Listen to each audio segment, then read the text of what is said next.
Čakrové reinkarnační andělské léčení. Nejdůležitější čakrou v rámci andělské reinkarnační terapie je čakra srdce. K této čakře přiřazujeme patronát archandělů Haniela a Rafaela. Po úvodním uvolnění a relaxaci přivoláme k sobě svým vlastním způsobem a podle svých preferencí archanděla Rafaela a Haniela. Následně přistoupíme se zavřenýma očima k meditaci a vizualizaci.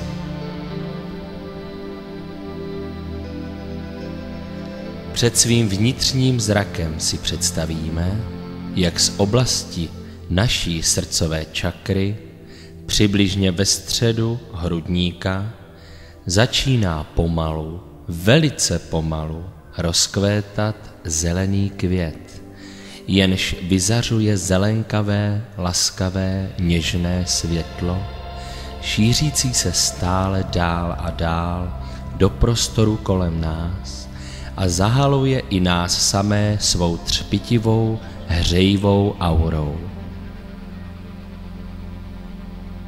Jako bychom se postupně úplně ponořili do jemně zelené barvy.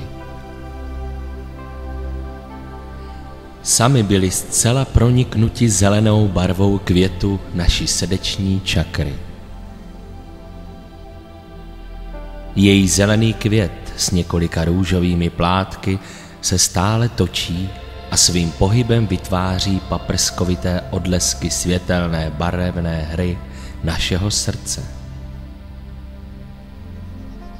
Barevné vibrace zelené a jemně růžové barvy mohou mít návaznost na prostředí a krajinu, v níž jsme kdysi v některé ze svých inkarnací žili, dále na situace a momenty našeho bytí v jiné době nebo časoprostoru, ve kterých jsme se svým vlastním způsobem v souladu s podmínkami té které inkarnace chovali velkodušně a ušlechtile, nebo právě naopak malodušně a nešlechtěně, spravedlivě nebo nespravedlivě. Dalším aspektem této barvy může být emocionální oblast konkrétní inkarnace, důležitá pro náš další osobní rozvoj v soudobém bytí, jakožto i emocionální návaznost tehdejšího a nynějšího života. V této meditaci máme skrze práci se srdeční čakrou a anděli poznat některou z uvedených oblastí příslušné inkarnace. Jednu ze situací návazných na některý z popsaných aspektů zelené barvy srdečné čakry si vybereme. Pokusíme se ji v meditaci znovu prožít a najít v ní pro nás poselství aktuální právě pro tuto etapu našeho bytí. Zůstaneme v této situaci dostatečně dlouho na to, abychom mohli naplno pochopit poznání, kterého se nám jejím znovu prožitím může dostat. Pak se pomalu, uvolněně a bez pospíchání vynořujeme ze zelené záře své srdeční čakry. Její vibrace necháme postupně doznít a ještě stále se zavřenýma očima se vrátíme sami k sobě, ke svému dennímu vědomí. Opět si mentálně přivoláme na pomoc archanděla Rafaela a Haniela, případně ještě svého osobního anděla strážného. A teď nahlas opakujeme následující afirmaci.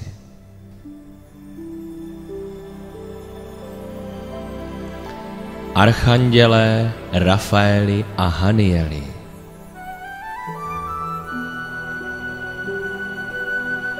prosím, pomozte mi zcela pročistit a vyléčit mou srdeční čakru, jakožto i vyléčit všechny mé emoce.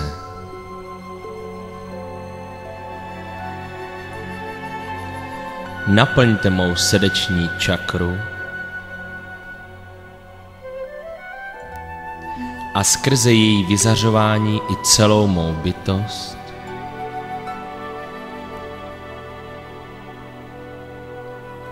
nádherným zeleným a růžovým hojivým světlem,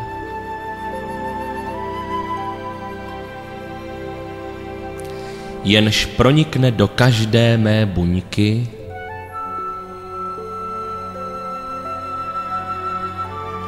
do každé částečky mého já,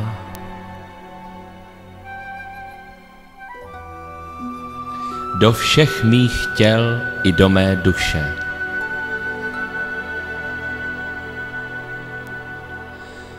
Pomozte mi,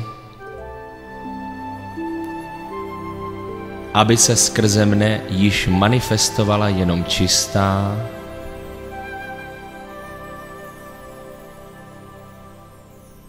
bezpodmínečná láska,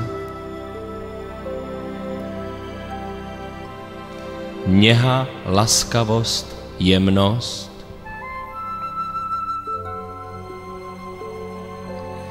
porozumění, pochopení, odevzdanost,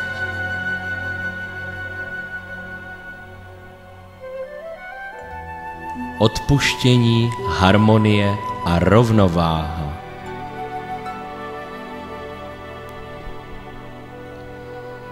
Zesilte prosím vibrace mého duchovního srdce tak,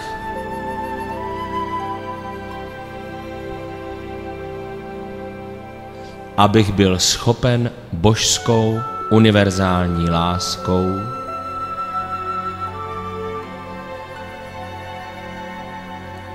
jež stála na počátku všech věcí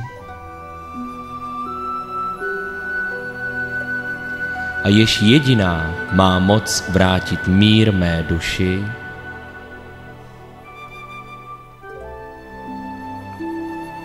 i celému světu,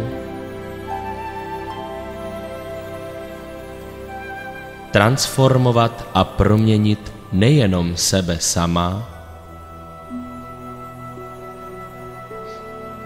ale skrze sebe i všechno kolem mne.